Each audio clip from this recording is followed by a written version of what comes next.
everyone out there, free will is a gift we all have, and it is our responsibility, in my opinion, to use it to control our response. This podcast encourages and empowers you to create your own unique real story, develop your own unique real statement, and discover your own unique real self. The power is yours. Good afternoon, Rick Fortier. Previously, episode 80 of the 12-Minute Convos podcast. It's been just 2 years, 11 months, 17 days, 1 hour and 45 minutes since we last connected.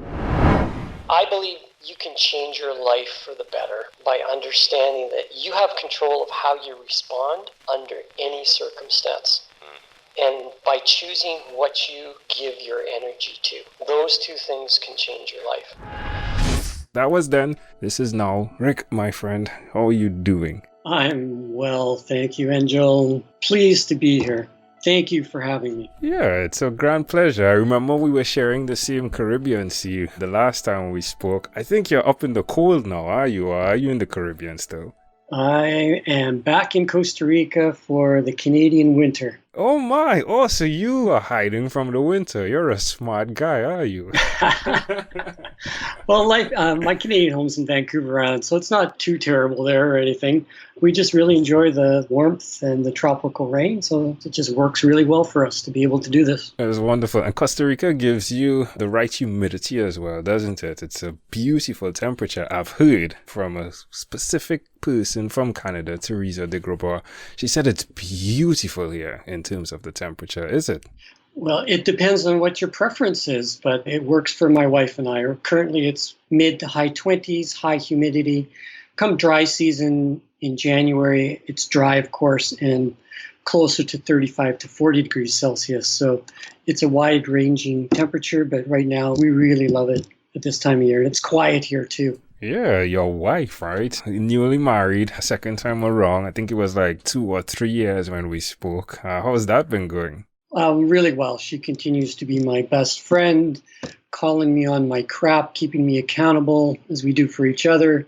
It's a journey of love and trust, and I feel very blessed. That word is such of an important word, trust. I had a conversation with Dr. Yoram Solomon this morning, and he's built the 7 laws of trust, and he really works with individuals who were in innovation, and now he's transformed and transferred that into trust. How important is that to your relationship, Rick? Well, without trust, I would find it very difficult to be vulnerable.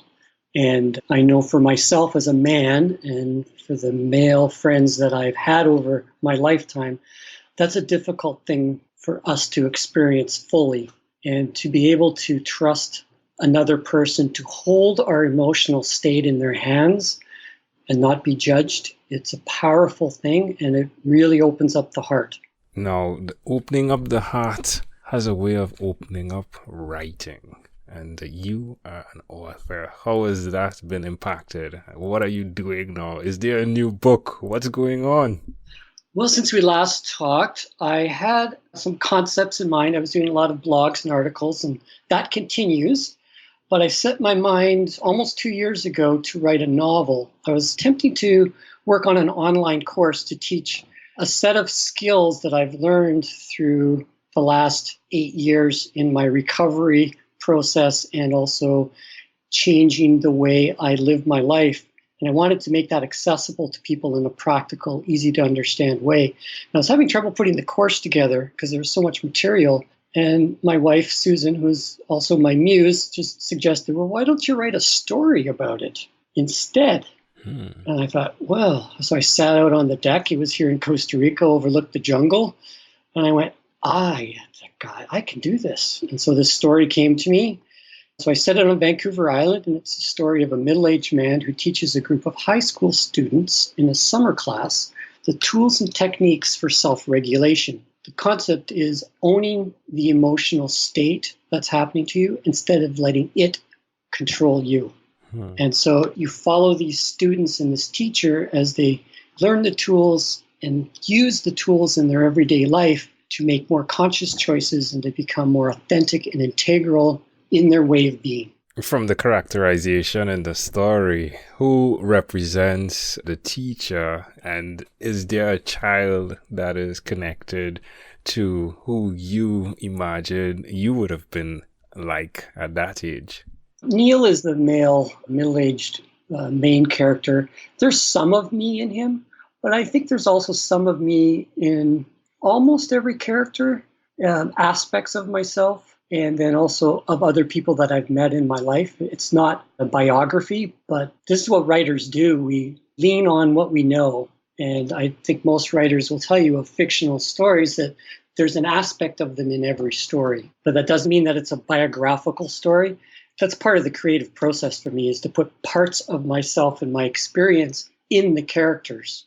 And yeah, it's fun. It's really enjoyable. It's such a great idea, I think, because one of the experiences I've had is it's one thing to communicate an experience from one person's view, but it really opens up a grand conversation when you have multiple people that are sharing how they're interpreting the information. And that in itself opens up for everyone that's listening or reading, in your scenario, different versions. And within that, there's growth. Is that your intention as well? I hope so. I mean, that was my intention, to allow people the opportunity to see what these tools, techniques, and concepts can do for them as they engage with the characters and become empathetic to their struggles and their victories, to see themselves in some of these characters and hopefully provide some hope and some inspiration for the reader to look at those tools and techniques objectively and say, how could those benefit me in my life? Now, self-regulation, it sounds like something a car would do, right?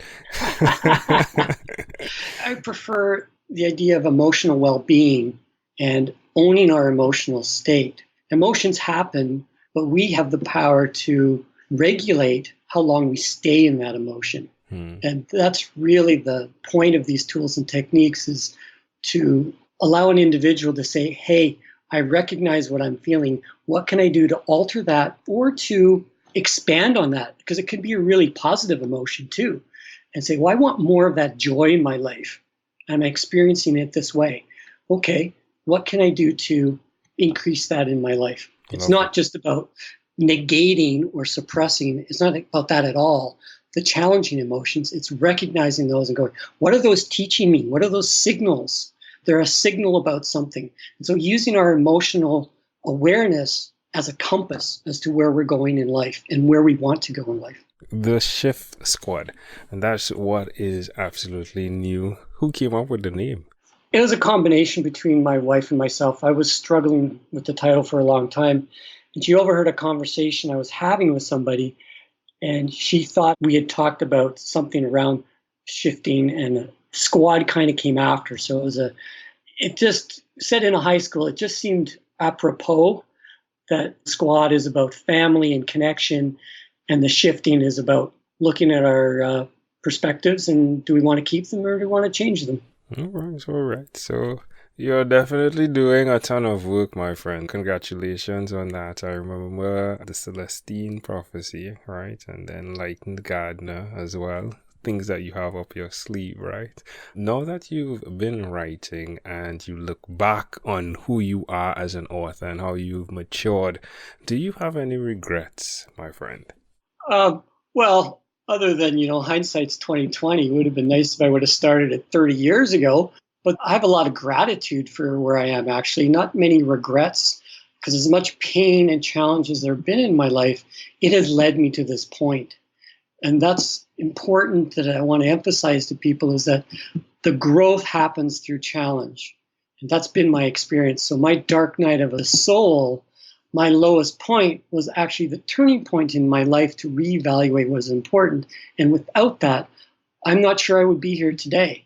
So regrets, yeah, okay, I can say that I have regrets because those to me are teaching points in my life. I don't want to repeat those things, the way I behaved in certain situations. But specific ones, yeah, I have some, but I use them as reminders about things I don't want to repeat in my life, and it's not the man that I want to be going forward. Love it. Well, my friend, it gives great pleasure to have the opportunity to call and check in and see where you are, right? And to know that you have continued on the decisions you made back then. Quick quote I picked up from a reader of the book, The Shift Squad. A guy said, well, I think it's a guy, right? Because the name is really, it could be girl or female, but the person's name is, I should not try to pronounce that, right? But that's okay. I think it's Jashananda, something like Jashananda. There we go. He said it. I love the whole device of teacher and students to bring the teachings about decision-making, perception, and responsibility come alive. So I am excited for all the work you're doing, my friend. It's a great pleasure, as I said, to see how you've evolved, Rick. It's a pleasure having you here. In closing, is there anything else you'd like to share with our amazing audience? Everyone out there, free will is a gift we all have, and it is our responsibility, in my opinion, to use it to control our response. It's the one thing that we control. There's so much that's out of control in this life that we don't have control over, but the one thing we always have control over is how we respond. So I encourage every listener out there to respond from a place of integrity and authenticity. Love it. Rick, this is such a great pleasure, my friend. A pleasure I treasure. Thank you for being on what is inspired by 12-minute Convos with Angel Jones. This podcast is produced by Pod Edits. Visit podedits.com for professional podcast publishing.